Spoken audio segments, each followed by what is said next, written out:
Après avoir fait circuler le ballon à leur guise, les Brésiliens vont le donner à Pelé, leur maître à jouer. Et Pelé, dos au but, sent venir derrière lui son capitaine, le défenseur Carlos Alberto, qui frappe avec toute sa puissance. 4-1.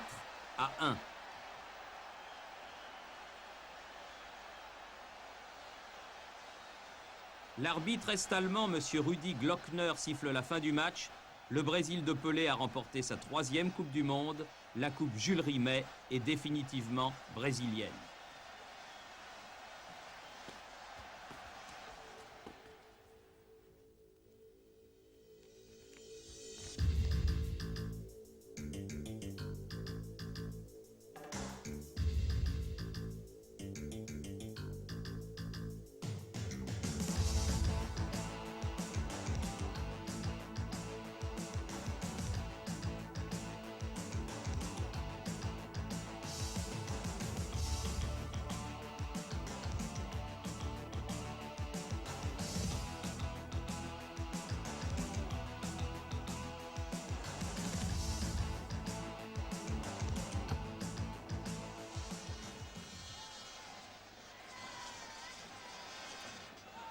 Le premier but de l'équipe d'Allemagne lors du 2e tour de cette Coupe du Monde est marqué par l'arrière Paul Breitner à la 39e minute du match contre la Yougoslavie.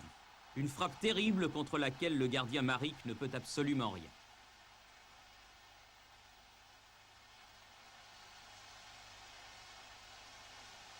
Le second but de la victoire allemande arrivera au cœur de la 2e mi-temps. Un centre de Eunès et un but, un de plus, signé Gerd Müller, l'avant-centre du Bayern de Munich, capable de marquer un but dans n'importe quelle position.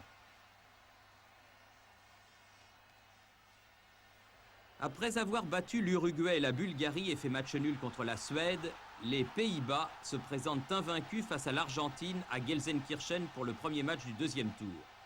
Et Johan Cruyff marque le premier but dès la 11e minute, Cruyff, capitaine et meneur de jeu d'une formidable équipe orange.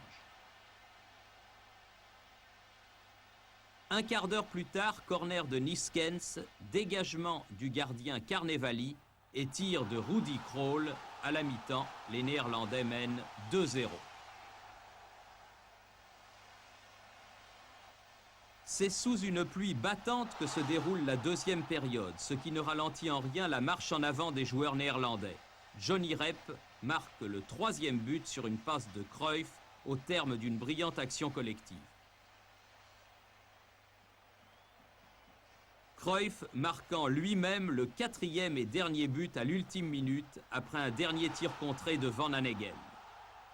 4-0, les Pays-Bas poursuivent leur marche en avant et on se demande vraiment, en Allemagne et ailleurs, qui pourra bien stopper la marche en avant de Cruyff et de sa bande.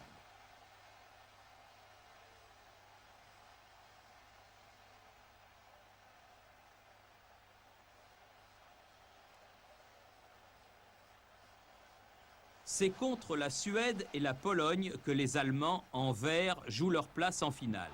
Et contre la Suède, cela commence mal. 26e minute, but de Hellström. Et à la mi-temps, la Suède mène toujours 1-0. C'est alors que 3 buts vont être marqués en 3 minutes. D'abord Wolfgang Overath qui égalise du pied gauche après un premier tir contré de Gerd Müller.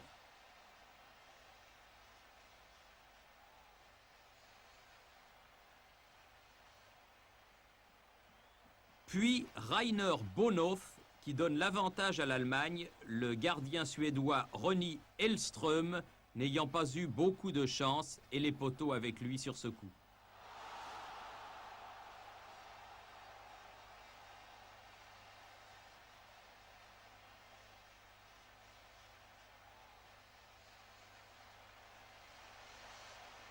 C'est enfin Sandberg qui égalise à 2-2 alors qu'il reste 37 minutes à jouer sous une pluie diluvienne et que tout est encore possible. À 11 minutes de la fin du match, Grabowski marque le but décisif avant que Uli Eunès ne transforme à la dernière minute un penalty accordé par l'arbitre soviétique M. Pavel Kazakov pour donner la victoire 4-2 à une équipe allemande revenue à son meilleur niveau et cela au bon moment.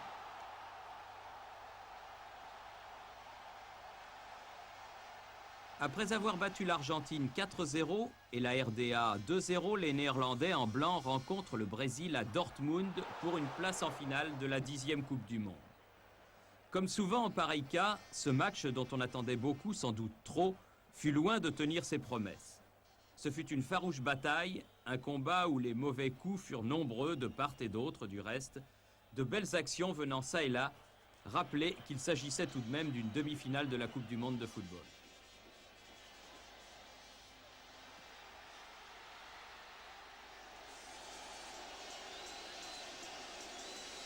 Les 2 buts de la victoire des Pays-Bas furent marqués en deuxième mi-temps.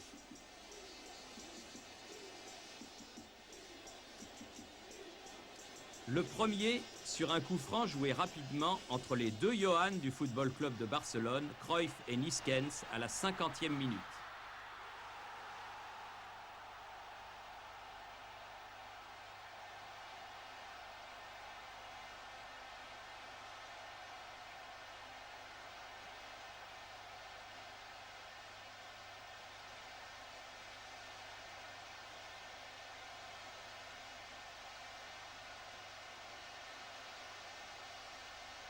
Et le second, un quart d'heure plus tard, par Johan Cruyff lui-même, reprenant en pleine extension un centre de Robert Rensenbrink, les 2 hommes étant partis à l'extrême limite du hors-jeu.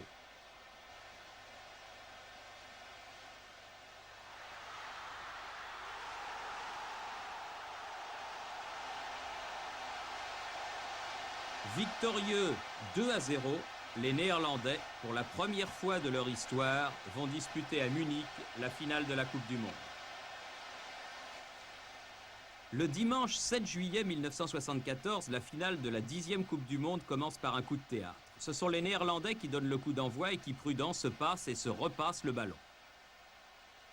Soudain, Cruyff, balle au pied, accélère, pénètre dans la surface de réparation où Uli Hoeneß, dernier défenseur, l'accroche. L'arbitre anglais, M. Taylor, désigne le point de pénalty. On joue depuis 40 secondes et les Allemands n'ont pas encore touché le ballon.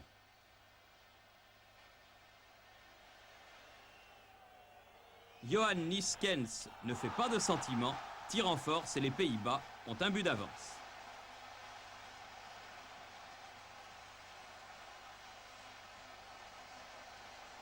Fort de cet avantage, les Néerlandais se montrent trop prudents et les Allemands, cueillis à froid, se reprennent.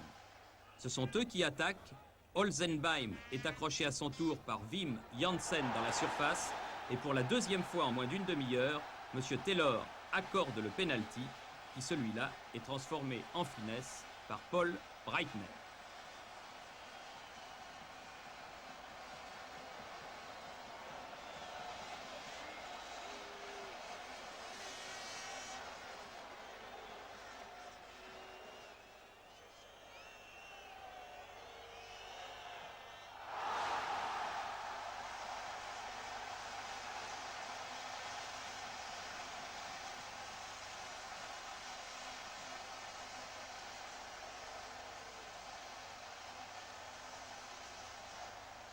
Tout est donc à refaire et on se dirige tranquillement vers la mi-temps quand Rainer Bonhoff, l'une des révélations allemandes de cette Coupe du Monde, monte une nouvelle fois.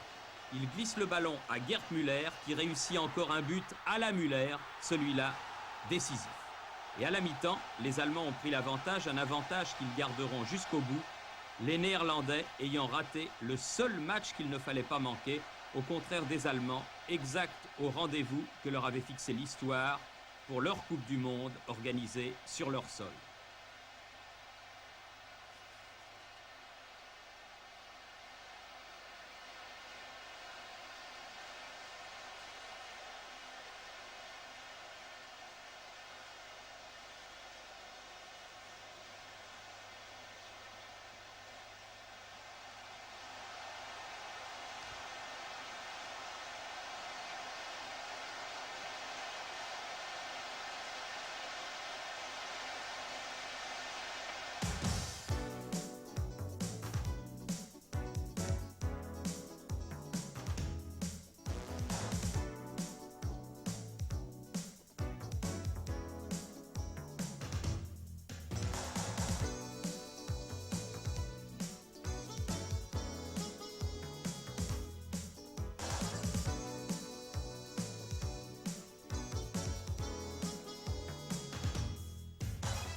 Dans le groupe A du Mondial argentin, le premier match met aux prises deux des meilleures équipes européennes, l'Italie et la RFA.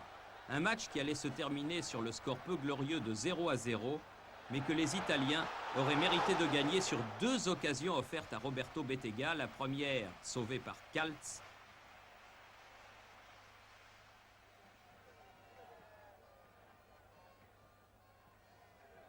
et la seconde, bien jouée par Roberto, mais jouée de fort peu à côté. Ce n'était pas le jour de Roberto Bettega, tout simplement. Pour parvenir en finale à Buenos Aires, l'Allemagne doit battre les Pays-Bas dans le match revanche de la précédente finale et cela commence bien dès la deuxième minute, but de Abramsi.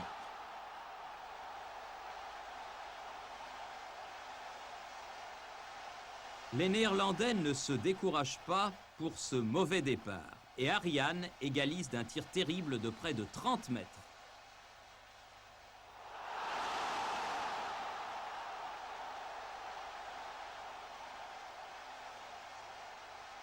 Au début de la seconde mi-temps, Dieter Müller saute plus haut que tout le monde et d'une tête piquée donne à nouveau l'avantage à la RFA. Mais il est écrit que ce match, l'un des plus beaux de la Coupe du Monde argentine, n'aura pas de vainqueur. René van de Kerkhoff égalisant une nouvelle fois, malgré un plongeon désespéré de Roussmann, l'arrière allemand.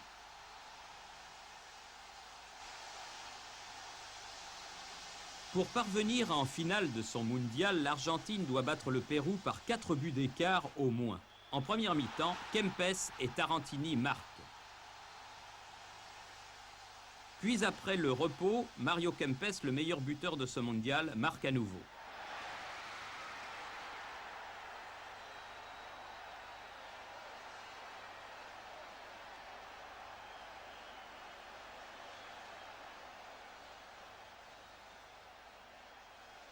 C'est Luque qui marque le 4e but, celui qui porte l'Argentine en finale.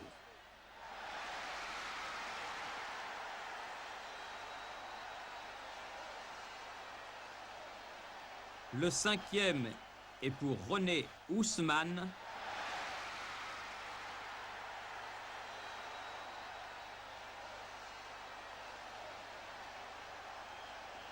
Et le 6e pour Luque encore.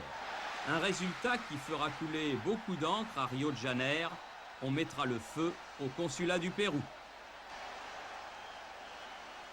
Italie-Hollande, c'est la finale du groupe A pour l'autre place en finale. À la 17e minute, pressé par Bettega, le jeune défenseur néerlandais Ernie Brands marque contre son camp. Et à la mi-temps, les Italiens mènent toujours 1-0. Mais après le repos, la force de frappe néerlandaise va faire les décisions. Par Brands d'abord, qui se rachète de sa maladresse de la première période.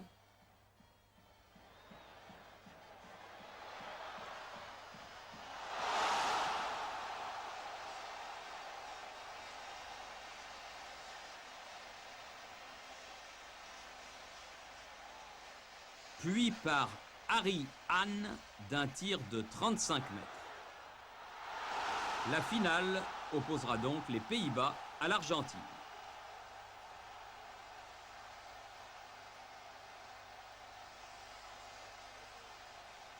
Pour l'attribution de la 3e place, le Brésil affronte l'Italie le 24 juin à Buenos Aires. Dans ce tournoi,